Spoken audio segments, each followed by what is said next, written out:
මාදරණීය අක්කේ නංගී අයියේ මල්ලි ඔබ සියලු දෙනා දන්නවා එදා ගෝඨාභය රාජපක්ෂට ඡන්ද දෙන්න මල් මාල දාලා ඕකිඩ් මල් මාල දාගෙන එතුමාගේ පෝස්ටර් බෑග් වල අලවගෙන පෝලිම් පිට පෝලිම් කට්නායක එයාපෝට් එකෙන් එළියට ආවා. ඇයි මේ රට සුරක්ෂිත රටක් කරලා මේක තරුණ තරුණියන්ට ලස්සනට හෑන්ඩ් ඕවර් කරන්න දෙන්න ඕන කියලා හිතලා තමයි යාලා ඒ වැඩේ කරේ. හැබැයි අද මොකද වෙලා තියෙන්නේ? ඒ සියලු දෙනාට අද මේ රට අතහැරලා දාලා යන්න වෙලා තියෙනවා. ඒ අතහැරලා දාලා යන්නේ නැතුව මේ රටේ සියලු දෙනාට තම වැඩක් කරන්න පුළුවන් නායකයෙක් තමයි සජිත් ප්‍රේමදාස මැතිතුමා. ඒ නිසා එකතු වෙන්න. දැන් කාලය ළඟයි. අපි එකට එකතු වෙලා හොඳ ගමනක් යන ශක්තිමත් ගමනක් යන මේ තරුණ තරුණියන්ට හොඳ අනාගතයක් බිහි කරන්න පුළුවන් නායකයෙක් පත් කරගමු. ඒ තමයි එකම නායකයා අපේ විපක්ෂ නායකතුමා ගරු සජිත් ප්‍රේමදාස මැතිතුමා. මම එක්සත් ජාතික පක්ෂයේ තරුණ වෘත්තීය වේදිකේ සංගමේ ගම්පහ දිස්ත්‍රික් උපසභාපතිවරයා ලෙසත් මධ්‍යම කමිටුවත් නියෝජනය කළා. විශේෂයෙන්ම දැක්මක් සහිත සජිත් ප්‍රේමදාස මැතිතුමාගේ නායකත්වය යටතේ ඒ සමගි තරුණ බලවේගයේ ගම්පහ දිස්ත්‍රික්කයේ ඒ ඉදිරි වැඩ කටයුතු ජව සම්පන්නව ඉදිරියට කරගෙන යාමට විශේෂයෙන්ම බලාපොරොත්තු වෙනවා. කාලයක් එක්සත් ජාතික පක්ෂයේ ක්‍රියාකාරී දේශපාලනයේ නියුතුණා. විශේෂයෙන් පක්ෂයත් නායකත්වයත් එක්ක එකතු වෙලා වැඩ කරා. නමුත් අපිට දැන් තේරුණා මේ යන ඩීල් දේශපාලනය ඇත්තරම හරියන්නේ නැහැ. විශේෂයෙන් තරුණ පරපුර අද බුද්ධිමත්ව හිතන තරුණ පරපුරක් ඉන්නේ. මේ තරුණ பரப்புரே එකම விகல்பே பவட்ட சஜித் பிரேமதாஸ் மத்துமா பத்தல இவரை இளைஞர்களை பற்றி சிந்திக்கக்கூடிய ஒரு சக்தியாக இன்று சஜித் பிரேமதாஸ் அவர்கள் உருவெடுத்திருக்கிறார். இன்று பாஸ்போர்ட் காரியாலயங்களிலும் விசா கந்தூரிலும் சென்று பார்க்கும் பொழுது இளைஞர்கள் படையெடுத்துக் கொண்டிருக்கிறார்கள். இந்த நாடு தாய் நாட்டை விட்டு வேறு நாட்டுக்கு செல்வதற்கு தயாராக கொண்டிருக்கிறார்கள். காரணம் என்ன? நீங்கள் உங்களுக்கு தெரியும் இந்த நாட்டில் காணப்படக்கூடிய சமகால சூழ்நிலை உண்மையிலே சாதாரணமாக ஒரு விவசாயிக்கு வாழ முடியாத நிலைமை, சாதாரணமாக ஒரு பால் கொடுக்கும் ஒரு தாயினுடைய அந்த துக்கம் அறியாத நிலைமை. இன்று இந்த நாட்டிலே அனைத்து பொருட்களுடைய விலைவாசிகள் அங்கு அதிகரித்து கொண்டு செல்கின்றன. எனவே இளைஞர்கள் முடிவெடுக்கிறார்கள் இந்த நாட்டை விட்டுவிட்டு தாய் நாட்டை சொந்த மண்ணை விட்டுவிட்டு வேறு நாடு செல்ல இருக்கிறார்கள். රටේ තාරුණ්‍ය ගැන කතා කරනකොට මේ රටේ ප්‍රජාතන්ත්‍රවාදී දේශපාලන ගමන තුළ බොහෝ විට තාරුණ්‍ය සහ තරුණ පරපුර දේශපාලන පාපන්දුවක් බවට පත් කරපු අවස්ථා බහුලව තිබෙනවා. තාරුණ්‍යයට සිහින ලෝක මවාපාලා සුන්දර චිත්‍රයක් නිර්මාණය කරලා ඒ තරුණ වරම උදුරගත්තු අවස්ථාවන් අනේක වාරයක් තිබෙනවා. දශක ගණනාවක් මුළුල්ලේ ක්‍රියාත්මක වූ මේ පහත් මජර දේශපාලන සංස්කෘතිය තුළ තාරුණ්‍ය දේශපාලනයෙන් ඈත් වෙලා. ඇත්ත වශයෙන්ම අද තාරුණ්‍ය දේශපාලනය ගැන නෙවෙයි කතා කරන්නේ දේශපාලුව ගැන. දේශපාලකයන් දේශපාලුවන් හැටියට විග්‍රහ කරන යුගයකයි අද අපි සිටින්නේ. ඒක මම දකින්නේ මුළු මහත් දේශපාලනයේ නියැලී සිටින සියලු දෙනාටම මුහුණ දෙන්න තිබෙන දැවැන්ත අගෞරවයක්. තරුණ පරපුර මේ මොහොතේ බලාපොරොත්තු වෙනවා බොරු නොකියන, වංචා නොකරන, රට සුරකින්න, රටේ සමගිය, සමාදානය, සමෘද්ධිය, සෞභාග්‍ය මහ පොළොවේ යථාර්ථයක් බවට පත් කරන සත්‍යවාදී, යථාර්ථවාදී, වන්දිබට්ට දේශපාලනයෙන් තොර ගමනක්. දේශපාලඥයින් ළඟ තාරුණ්‍ය වැඳ වැටුණු යුගය, යටත් වුණු යුගය, වහල් වුණු යුගය අපි නතර කර ගමු. තාරුණ්‍යයට නව වැඩපිළිවෙලක් තුළින් අපි අදහස් කරනවා මේ රටේ අනාගතය බාර ගන්න ඉන්න පමණක් නෙවෙයි. අපි කියනවා තරුණ පරපුරට මේ රටේ වර්තමානයේත් බාර ගන්න. හැම විටම පොරොන්දු වෙන්නේ රටේ අනාගතය බාරයි තරුණ ඔබට කියන කාරණා. අනාගතය වගේම වර්තමානයේත් බාර ගන්නට ඕන. ඒ උදෙසා අපි අදහස් කරනවා තරුණ හඬට, තරුණ ශක්තියට මුල් තැන ලබා දෙන්න. කුසලතාවයට, දක්ෂතාවයට, හැකියාවට, නිපුණත්වයට මුල් තැන ලබා දීලා මේ රටේ රටට සේවය කරන ගමනේ තීන්දුව ගැනීම ප්‍රමුඛ කාර්යභාරය අපේ තරුණ පරපුරට ලබා දෙන්න. තරුණ පරපුර මේ රටේ තීන්දුව ගැනීමේ ක්‍රියාවලියේ කොටස්කරුවන් බවට පත් වෙන්න ඕන. එදා පළාත් පාලන ආයතනවල 40%කට අපේක්ෂකින්ගෙන් 40%කට තරුණයින් බවට පත් වී යුතුයි කියන නීතිය අද රටේ නැහැ. තරුණ අසහන කොමිසමේ නිර්දේශයක් වූ ඒ යෝජනාව පාර්ලිමේන්තුවේ ඔක්කොම එක්කහුව වෙලා ඉවත් කරලා තිබෙනවා. අපි පැහැදිලි බලාපොරොත්තුවක් දෙන අපේ රටේ තරුණයන්ට පළාත් පාලන, පළාත් සභා, පාර්ලිමේන්තු මැතිවරණවලදී ඒ සභාවල තීන්දුව ගැනීමේ ක්‍රියාවලිය තුළ, ඒ මැතිවරණ ක්‍රියාවලිය තුළ ඒ අපේක්ෂකත්වය ලබා දීමේ වැඩපිළිවෙලේ ප්‍රමුඛතාවය අපේ රටේ තාරුණ්‍යයට, තරුණ තරුණියන්ට ලබා දෙන්න. ඒ වගේම මේ රටේ තරුණ පරපුරට මුල්තැන ලබා දෙන වැඩසටහන තුළ අපි ළඟ දේශපාලන සුරතලුන් නැහැ. පොලිටිකල් ෆේවරිට්ස් නැහැ. යමෙකුට දක්ෂතාවයේ තියෙනවා නම්, යමෙකුට කුසලතාවයේ තියෙනවා නම්, හැකියාව තියෙනවා නම්, කොටින්ම කියනවා නම් වැඩකාරයෝ නම්, වැඩ පෙන්වන්න පුළුවන් නම්, අන්නේ වැඩකාරයන්ට කුසලතාවයට හැකියාව තියෙන පුද්ගලයන්ට අපි සමගි තරුණ බලවේගය තුල ඒ තැන ලබා දෙනවා සුදුස්සාට සුදුසු තැන. කෙනෙකුගේ ප්‍රතිරූපයේ ගොඩනැගීමේ අරමුණින් අපි තරුණ බලවේග හදන්නේ. දේශපාලන සුරතලින් දේශපාලනයේ ඉදිරියට ගෙන යාමේ අරමුණින් අපි තරුණ සංවිධාන හදන්නේ. මේ ගමන අපි රටේ පවතින තරුණ මතයත් එක්ක ඉදිරියට යන ගමන. තරුණ මතයෙන් බැහැරව අපි කටයුතු කරන්නට යන්නේ. දැන් මතයෙන් බැහැරව කටයුතු කරන පක්ෂයක් තමයි රට පාලනය කරන්නේ. ජනතාවගේ තරුණ පරපුරේ ඉල්ලුමට සැපයුම නැහැ. ඒ තරුණ අභිලාෂයන් බලාපොරොත්තු සුණු විසුණු වෙලා ගොස් තිබෙන නිසා තමයි අද දසදහස් ගණනින් විදේශගත වන්නට අපේ තරුණ පරපුර වෙනමම පොලිමක ඉන්නවා પાස්පෝර්ට් ගන්න. මේ රටේ මෑත ඉතිහාසයේ මෙහෙම දෙයක් අපි දැකලවත් නැහැ.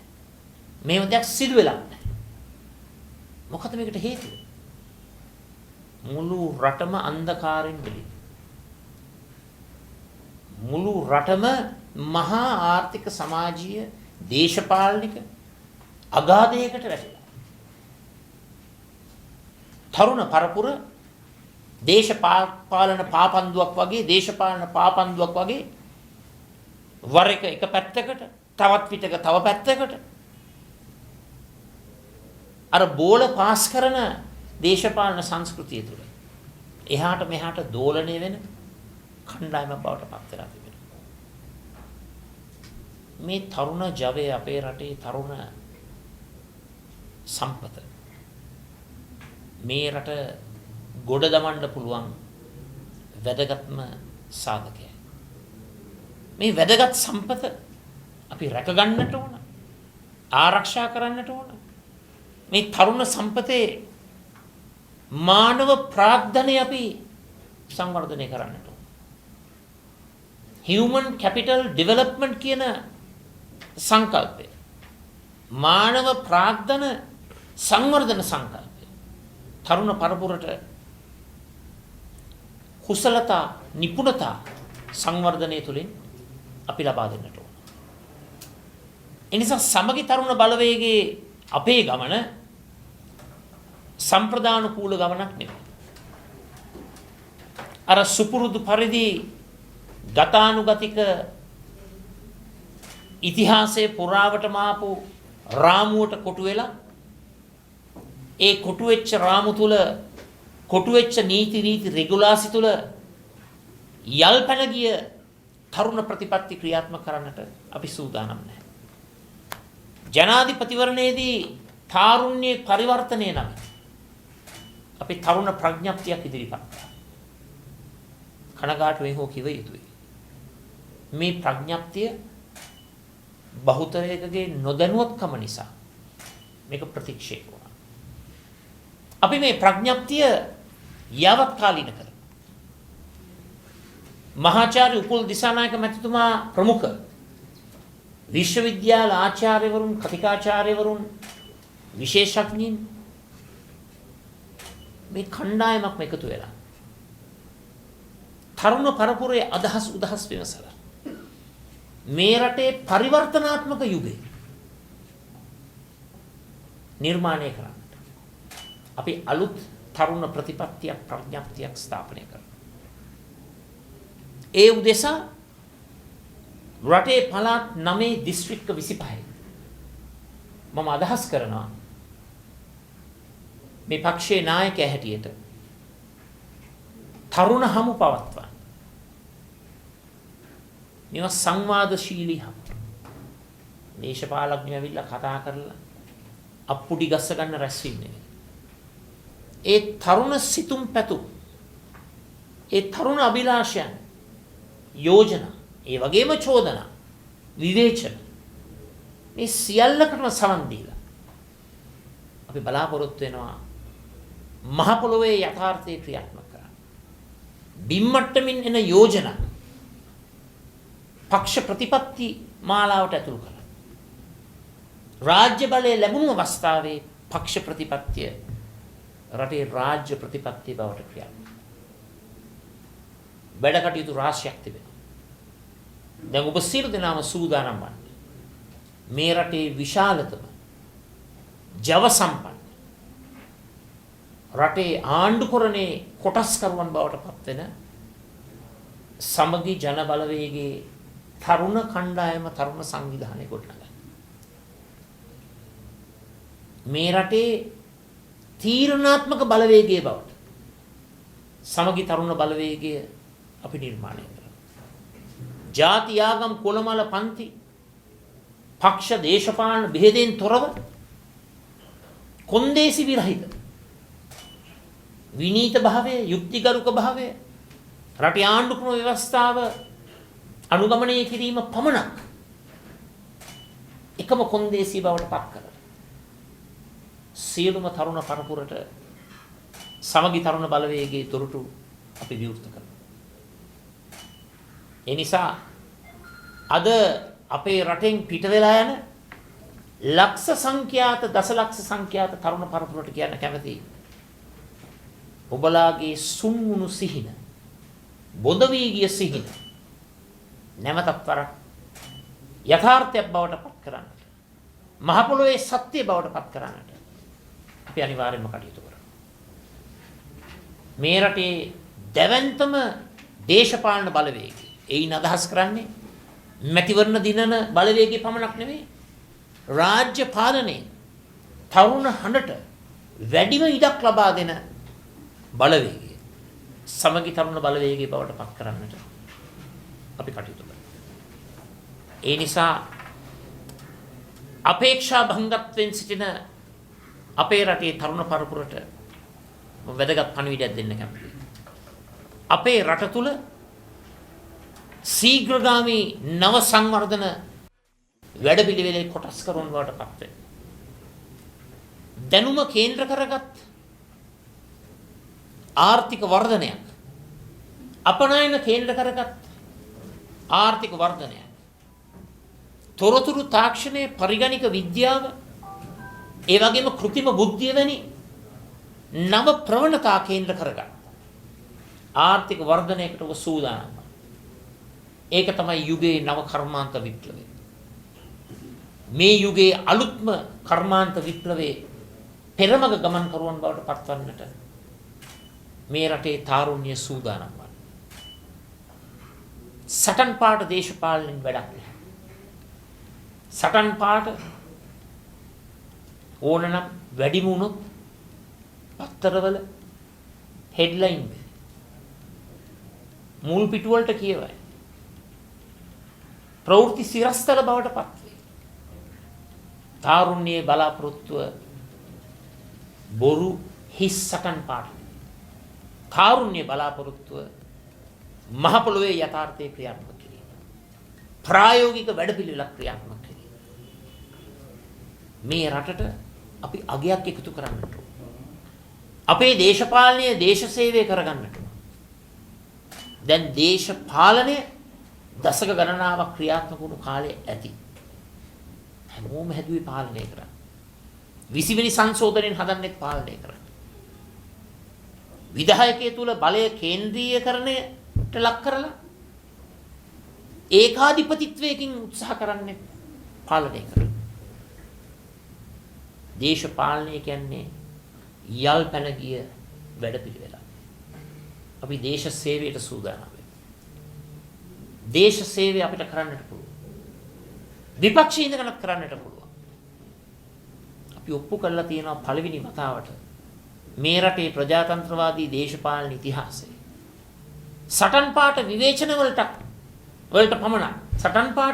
වලට පමණක් සීමා නොවි ප්‍රායෝගිකව රටට අගයක් එකතු කරලා තිබෙනවා. විශේෂයෙන් මේ කොවිඩ් සමයේ රාජ්‍ය බලයක් නොමැතිව සමගි ජන බලවේගයෙන් හුස්මක් වැඩසටහන යටතේ මේ වන විට ලක්ෂ 950කට වැඩි මුදලක් වටිනා රෝහල් උපකරණ අපි රෝහල් පද්ධතියට ලබා දීලා තිබෙනවා. රාජ්‍ය රෝහල් පද්ධතිය. මොකක්ද ඒකේ අවසාන ඉලක්කය? මිනිසා ජීවත් කරගෙන මේ රටේ සෞඛ්‍ය පද්ධතිය උසස් මට්ටමකට ගෙනීම. අපි මේ කරන්නේ මොකක්ද? ආයුෂ ආයෝජනයක්. ආයුෂ වැඩි කිරීම උදෙසා කරන ආයෝජනයක්. එවන් ආයෝජනයක් වෙන කිසිම දවසක අපේ රටේ දේශපාලන ඉතිහාසයේ විපක්ෂයක් කරන්නේ. රාජ්‍ය බලය ලැබුණාම බදු ගෙවන්නන්ගේ සල්ලි කළමනාකරණය කරමින් සංවර්ධනයේ නාමයෙන් කරන ක්‍රියාවලිය ඕනම කෙනෙකුට කරන්නත් පුළුවන්, ඕනම කෙනෙක් කරලත් තියෙනවා. නමුත් අපි සම්ප්‍රදායෙන් බැහැරව ගිහිල්ලා දානපතියන්, පරිත්‍යාගශීලී පුද්ගලයන්, සමගි ජන බලවේගයේ മന്ത്രിවරුන්ගේ දීමනා, සංවිධායකවරුන්ගේ සම්පත්, පාක්ෂිකින්ගේ සම්පත්, මේ සියල්ලක්ම හරහා මුළු ජන සමාජයේම ගුණ කරගත් දැවැන්ත විප්ලවයක් අපි ක්‍රියාත්මක කරනවා. විපක්ෂයෙන් හුස්මක්, සමගි ජන බලවේගයෙන් හුස්මක් වැඩසටහන යටතේ. ඒ තමයි ප්‍රායෝගික සේවාවක් ජනතාවට ඉෂ්ට කිරීම. ඉතින් එතනින්ම මේ රටේ තාරුණ්‍යයට පුළුවන් යම්කිසි නිගමනයකට එන්න අපි සතුව තිබෙන්නේ කතාව විතරක්ද? එසේ නොමැතිව කතාව වගේම වැඩක් තියනවාද කියන කාරණා. එනිසා මේ රටේ මේ උතුම් තාරුණ්‍ය සුරකින්නට ආරක්ෂා කරන්නට අපි කැප වෙනව පමණක් නෙවෙයි, ඒ උදෙසා ප්‍රායෝගික වැඩපිළිවෙලකුත් අපි ක්‍රියාත්මක කරනවා. ඒ වැඩසටහන උදෙසා ඔබ සියලු දෙනාගේම නොමසුරු සහයෝගය අපි බලාපොරොත්තු